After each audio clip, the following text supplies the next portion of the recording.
Today, we will learn to use bookmarks for navigation in Power BI.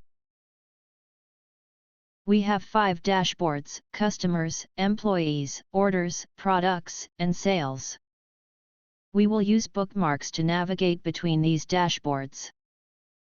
To create a bookmark, go to the View tab, and click on Bookmarks.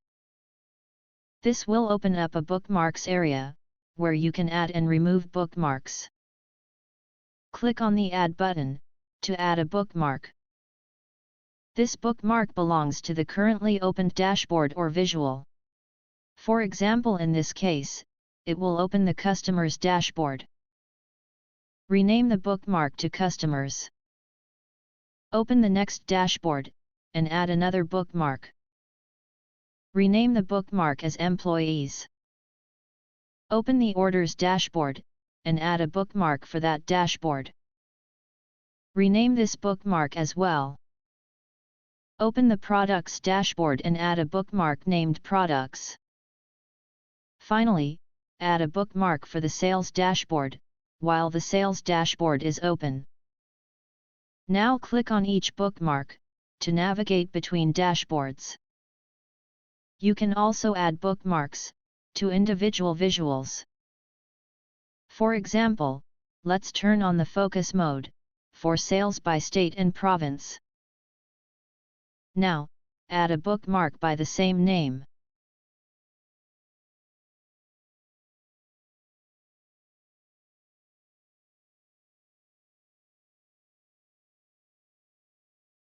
Now, you can use this bookmark to view this chart in focus mode from anywhere.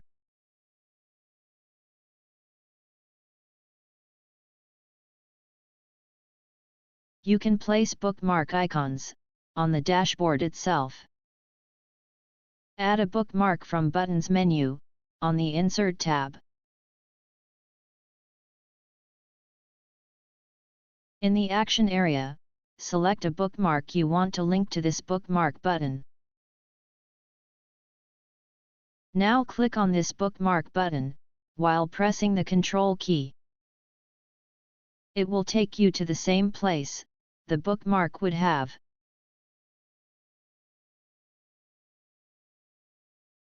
And this is how you can use bookmarks to navigate around dashboards and reports in Power BI. We hope you liked our tutorial. Thanks for watching, and don't forget to like and subscribe for more tutorials and updates.